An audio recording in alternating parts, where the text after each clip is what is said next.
going on, guys? Welcome back, and today I'm going to be showing you my custom Avengers Infinity War Black Widow. If you remember, back in around December, I think it was around Christmas time last year, and I was doing a video on showing you my 3 custom Avengers Infinity War minifigures, and I decided to do an update to my Black Widow minifigure, so I was just fooling around with some different pieces, and I came up with a really good-looking Black Widow Infinity War design. And before I get into this video, I'd like to give a quick shout-out to someone who kind of inspired me to want to make these changes to my figure. His name is, probably going to butcher your last name, but his name is Xander Guirk. I can't say his name, but it's Xander or Alex. Go check him out. He does some great Avengers Infinity War custom figures. He paints them and stuff. I don't paint my minifigures, but he inspired me to make this video. So just want to give him a quick shout out. Go check him out. He does some great stuff over there. But anyway, let's get into how to make Black Widow. So, funny enough, for one of the designs, so I have 2 different designs for you, and one of them, you actually, funnily enough, don't need Black Widow. So the figures you're going to need are the Series 16 Agent minifigure and a Hermione minifigure, ideally the one from the Dimensions pack or the 2010 sets. And you're going to also need either Hawkeye or Gamora or Star-Lord from the Milano vs. the Obelisk set. You're also going to need 2 small gun pieces to kind of be her batons, and the Supergirl vs. Brainiac Mighty Micro set for the blonde hairpiece. So let me show you the figure here. We're just gonna move the camera here so you can see the figure. So the torso I used was the Series 16 Agent figure. And so the reason why I use this torso, as you can probably guess, is that in my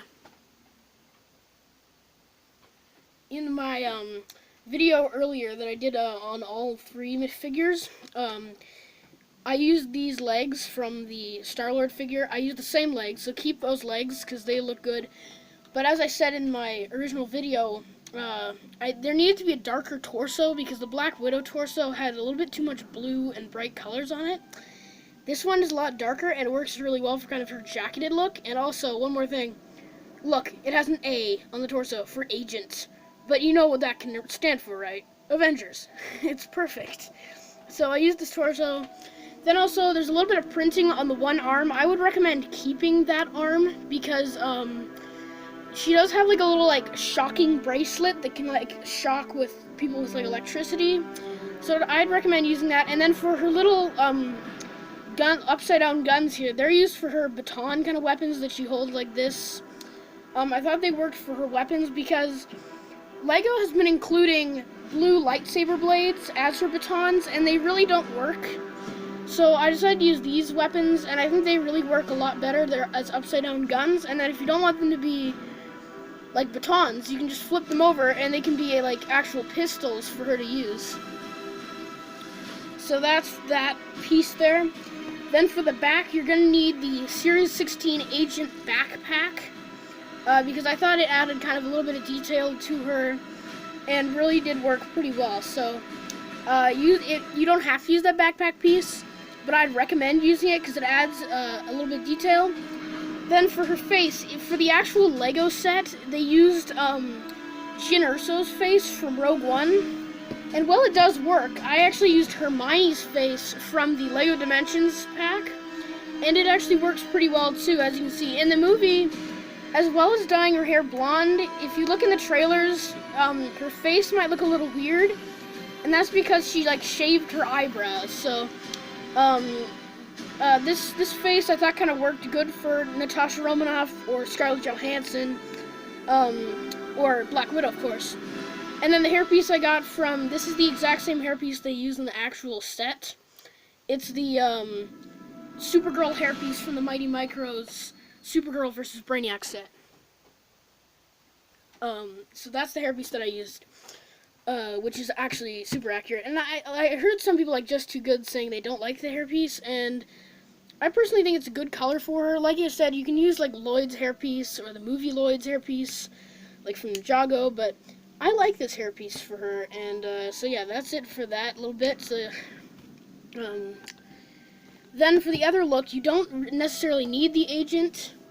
Is the normal Black Widow torso with the same pair of legs, and you can use the Hermione head, but I'm just saying that other look, you could just get the Series 18 agent or Series 16 agent, either Hawkeye or Star-Lord, and Hermione and the Supergirl figure for that design. But for this one, you can, if you don't have Hermione, you can just use her normal face, which also works fine.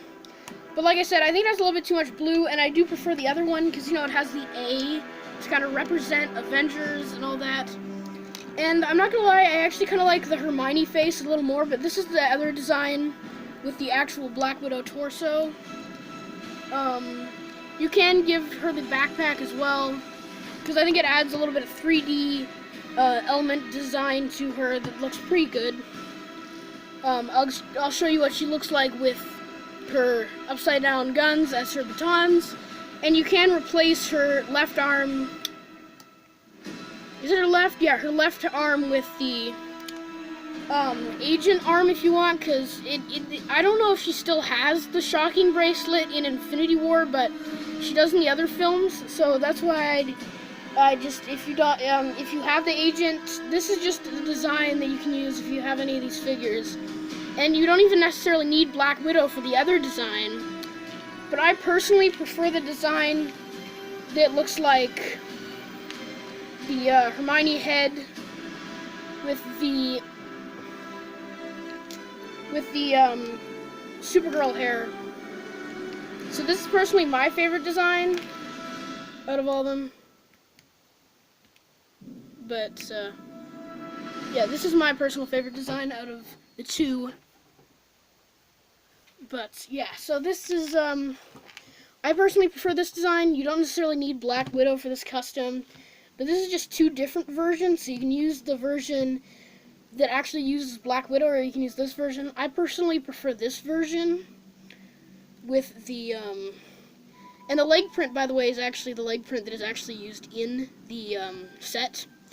And this is why I'm not going to get the actual Infinity War set that comes with Black Widow and Captain America, is because it's $15 in the United States, but here in Canada it's probably going to be $24 and they're going to overprice it. Well, I think that my custom minifigure does the job rather well, and I'm just going to stick with my custom figure, as well as my Captain America, which I think actually looks more accurate than Lego's, except for the fact that, you know, the star's still there on the torso. But yep, this is it on my like update for the Black Widow minifigure, and like I guess how to make her as well.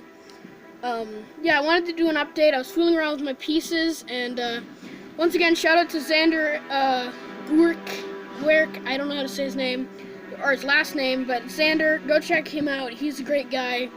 He does great figures, and he's been like super supportive, leaving comments and all that. So shout out to him. He's been great. But yep, this is my custom Avengers Infinity War Black Widow minifigure update, or I guess like how to make of Black Widow from Avengers Infinity War.